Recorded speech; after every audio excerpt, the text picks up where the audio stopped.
Hello and thanks for joining us on Comcast Newsmakers. I'm Antoinette Essa. Our guest is a member of the Virginia General Assembly, the House of Delegates, and represents the 74th District. And we're talking about Delegate Joe Morrissey. He joins us once again. You always have things going on, so I know we have a list of things to talk about. But have you been?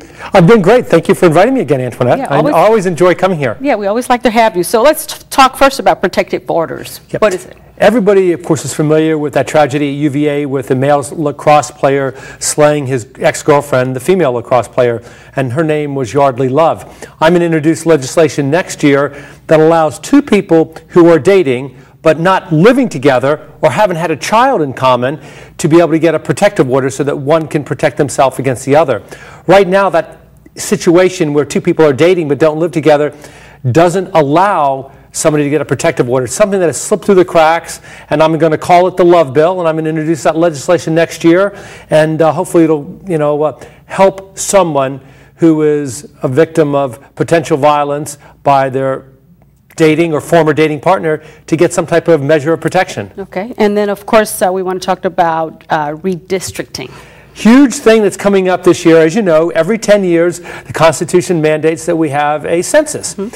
And when they do the census, they find out where people are, where they're living, how many people are in Virginia. Virginia is going to probably end up with about 7.75 million people. Censuses are important because it determines how much money flows from the federal government in Washington to localities and states. But the other reason that it's really important is the census determines how districts are redrawn, and that's why we call it redistricting. Okay. Every congressional district in the state will be redrawn. Every House of Delegates district and state Senate district will be redrawn, and it's a very political process. Right now, and you know me, I tell it the way it is. We want to hear that. The Senate, the Republicans control the House of Delegates. Okay. So they're in charge of redistricting. They're going to draw the lines that favor Republicans. Similarly, in the state Senate, the Democrats control, and they're going to draw Senate districts in a way that controls and favors the Democrats. And that's wrong. Both people are wrong because that way it's like legislators determining who they'll represent instead of the other way around. Okay. Okay. So it's a big fight coming on. Oh, yeah. And I'm in favor of a nonpartisan redistricting. Take the politics out of it.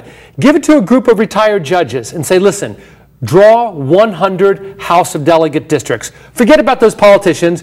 Don't listen to them when they say, oh, give me this neighborhood, give me that neighborhood, take this one away from me, because the incumbents try to get a district that favors themselves. Okay.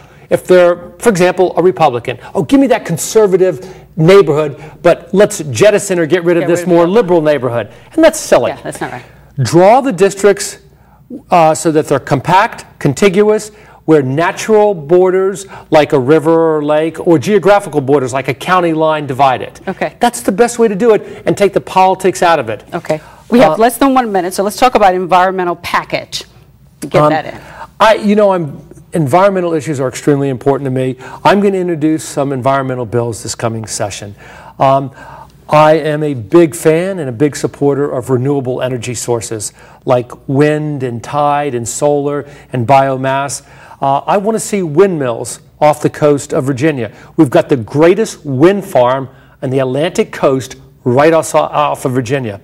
That can produce electricity, send it down a grid to power the peninsula area, send it down the grid to power the Raleigh-Durham market, and it's a heck of a lot better than an oil derrick off the coast of Virginia Beach.